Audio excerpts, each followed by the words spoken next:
Hi hello வணக்கம். நான் உங்கள் கவிதா ராஜேஷ். இன்றைக்கி நம்ம கிச்சனில் என்ன பார்க்க போகிறோன்னா, சுவையான சத்து நிறைந்த கருவேப்பிலை தொக்கு தான் பார்க்க போகிறோம். வாங்க அதை எப்படி செய்யலான்னு பார்த்துடலாம்.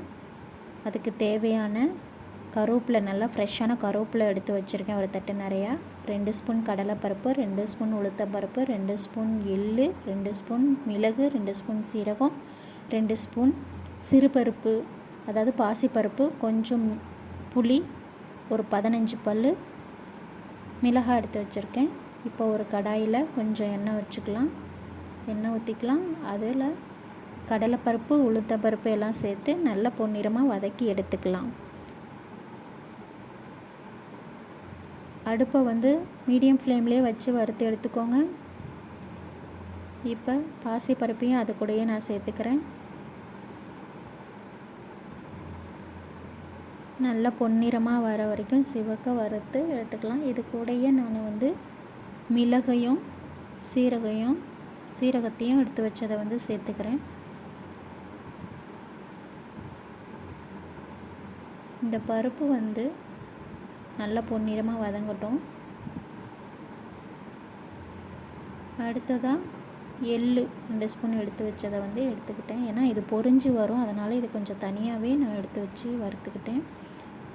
எடுத்து வச்ச புளியை வறுத்து எடுத்துக்கலாம். இந்த தொக்கு ரொம்பவே சத்து நிறைந்ததாக இருக்கும். முடி நல்லா வளரும். அடுத்தது மிளகாய் வறுத்து எடுத்துக்கலாம். அது கூடயே கொஞ்சம் நான் கல்லுப்பு சேர்த்துக்கிறேன்.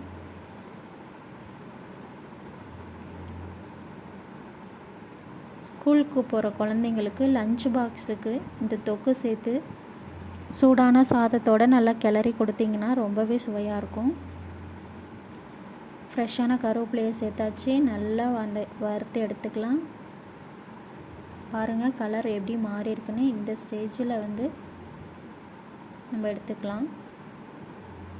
இப்போ வறுத்து எடுத்த பொருளெல்லாம் மிக்ஸி ஜாரில் போட்டு அரைச்சி எடுத்துக்கலாம்.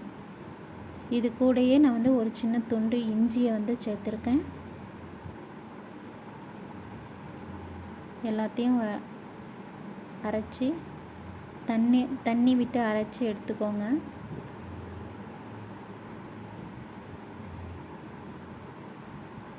இப்போது அதுக்கு தேவையான பூண்டும் சின்ன வெங்காயமும் எடுத்துருக்கோம். கொஞ்சம் கருவேப்பிலையும் எடுத்துருக்கோம். ஒரு கடாயில் கொஞ்சம் நிறையாவே எண்ணெய் சேர்த்துக்கோங்க.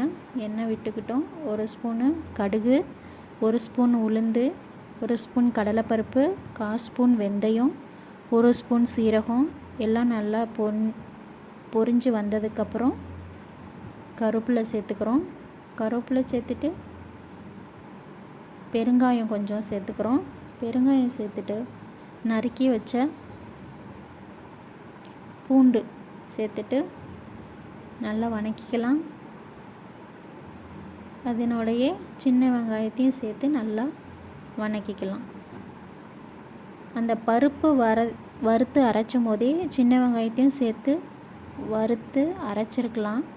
பட் ஆனால் ரொம்ப நாள் வராது, கெட்டு போயிடும். அதனால் நான் இப்படி எண்ணெயிலே போட்டு நல்லா வதக்கிக்கிறேன்.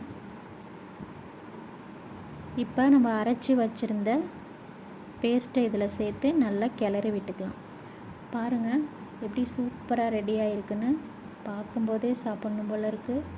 அவ்வளோ ஒரு அருமையான கருவேப்பிலை தொக்கு ரெடி ஆயிடுச்சு. வாங்க எல்லோரும் சாப்பிட்லாம். மறக்காமல் லைக் பண்ணுங்கள், சப்ஸ்கிரைப் பண்ணுங்கள். தேங்க்யூ.